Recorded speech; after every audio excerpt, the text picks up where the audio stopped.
Joshua. Hi, Bora. How you doing? I'm good. How are you? I'm doing good as well. All right. So my first question is, how did all of this get started? How did it all get started? Yes. Yeah, so I used to work as a promoter in Connecticut back in the day. I used to book electronic music DJs, and yeah, Connecticut is like a Dave Matthews land, so it's really hard to kind of get a scene going. It took me a few years, so I kind of experienced some of the general problems in the live music industry, which is $28 billion is left on the table with unsold tickets. Like before you know it, I was booking DJ Tiesto, Cascade for big outdoor festivals. But so I wanted to actually, I'm really passionate about introducing new music to people. Being a promoter, all the promoters are usually like that. So I wanted to kind of pick up the challenge and was bigger and convinced Kickstarter's first designer, Andrew Conant, to join me as my co-founder and start Jukely as a concert discovery and recommendation service another 2 years ago. And that's really like the short story of how everything got started. All right. And what was the purpose of creating Jukely? So, we love introducing new music to people. At the same time, we want more people to go out and see more live music shows. And, being a promoter myself, I want to have other promoters to, get more people to go out to their events. And really solve that problem in the live music industry to see, introduce more music lovers who love listening to music, not necessarily concert goers, to actually become concert goers and get existing concert goers to go more often. Basically that's our mission, to get people to go out to see more live music.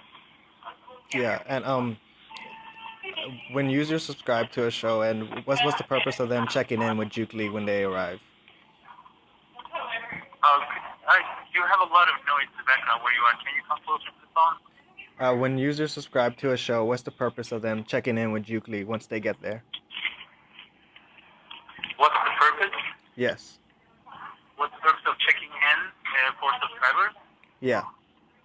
Okay, yeah, so we're given allocations from the venues and the promoters, and they want to make sure the people who are going to these events actually show up.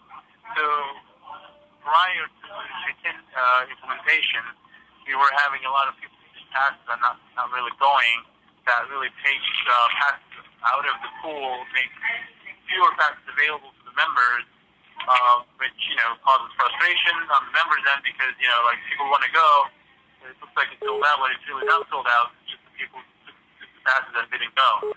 So it wasn't very efficient. And also, the reason promoters and venues and our partners giving us these allocations is because they want people to go. So we want to make sure that people who get these passes actually end up going. So we implemented the check-in functionality. So when you get a pass for a show as a subscriber, you go to the show, and when you check in, we detect your location, so we see that you actually went. And if you don't check in, it will lose your next pass for 48 hours. So we want to encourage our members to only get passes that when they're going to the show, and they cancel it at 5 p.m.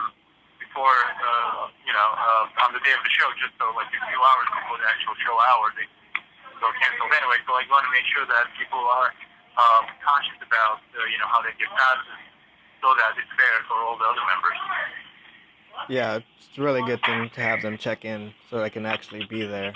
And what's the current average amount of shows that the average Jukely subscriber attends? So right now it's around 2.5 times a month per user. All right, and with all the money coming in from subscribers, do you give a profit to that for the promoters and artists? Yep. So we share the subscription money with all of our partners. how they get paid. All right, and are there any plans of getting some more artists onto the app, like bigger named artists, or is it just for the smaller, less known bands? So the purpose of Jukely Unlimited is, more for emerging artists and introducing emerging artists to, music lovers and get them to go see, some of these artists that they normally wouldn't go and see because, it's a part of the subscription they're already paying, so they don't have to buy a ticket. We are talking about, increasing the scope of our shows. Obviously, at this price point, it's not something that's very realistic. But we're kind of like discussing with our partners and with our members as well. To see like what kind of demand there is, to get access to more stuff. But Jukely's original core mission is really to support emerging artists and support the music scene in the cities. Not necessarily based on established artists. And what are the next cities you're targeting for Jukely? So for us, obviously, improve the service, make sure we have a lot of allocations for our members, and expand in other cities. So we just launched in Chicago yesterday, which is going great right now. Really excited about that.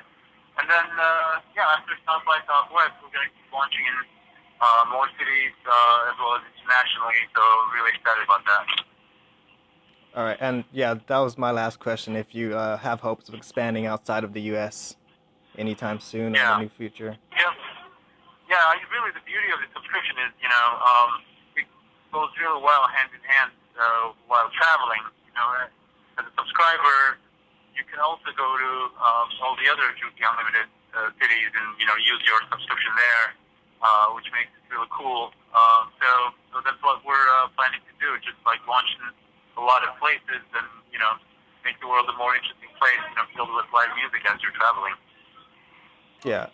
All right. Well, thank you for talking with us about Jukely and what it is. Cool. Thanks, guys. All right. Thank you. Thank you very much. Bye. Bye-bye.